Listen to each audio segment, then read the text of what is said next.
The Borneo rainforest once whispered ancient secrets. Towering trees draped in emerald vines cradled a symphony of life. Sunbeams danced on the forest floor, illuminating the playful antics of orangutans. These gentle, intelligent creatures, our close relatives, swung through the canopy, their laughter echoing through the trees. But silence fell upon paradise. The roar of chainsaws shattered the tranquility, leaving behind gaping wounds in the forest. Illegal loggers, driven by greed, toppled ancient giants, their once vibrant homes reduced to barren scars.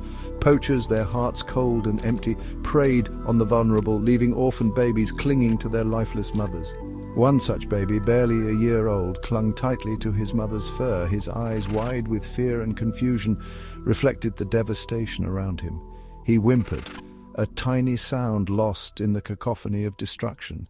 His world, once a haven of warmth and security, had crumbled, leaving him alone and terrified. The scent of smoke and decay permeated the air, a stark reminder of the relentless destruction. The baby, weak and hungry, clung to the faint hope of his mother's touch, unaware that she would never again offer comfort. His grip loosened, his small body trembling with exhaustion and despair. News of the escalating crisis reached Sarah, a dedicated conservationist who had devoted her life to protecting Borneo's fragile ecosystem.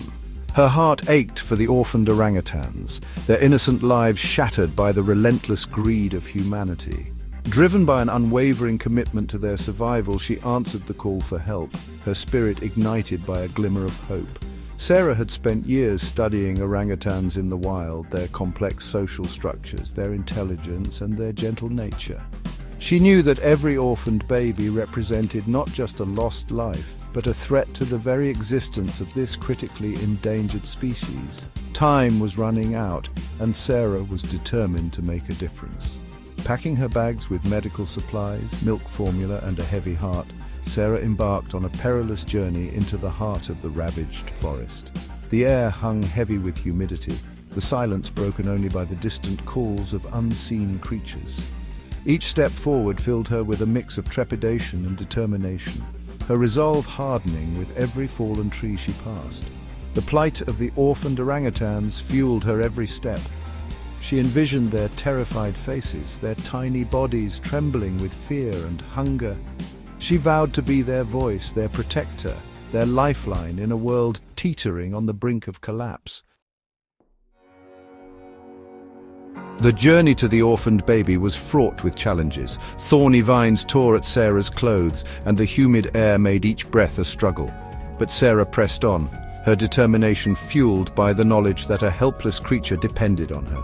Finally, she reached the coordinates sent by local villagers. The sight that greeted her brought tears to her eyes. The baby orangutan, now barely clinging to life, lay next to his mother's lifeless body.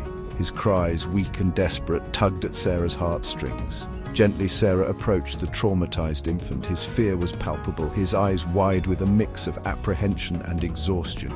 With infinite care, she wrapped him in a soft blanket, offering him warmth and a semblance of comfort. His tiny hand reached out, grasping her finger with surprising strength, a silent plea for help that resonated deep within Sarah's soul. As she carried him back through the ravaged forest, Sarah couldn't shake the feeling of despair. The destruction she witnessed was beyond disheartening. It was a stark reminder of the destructive power of human greed. Yet, the baby's fragile grip on her finger fueled a flicker of hope.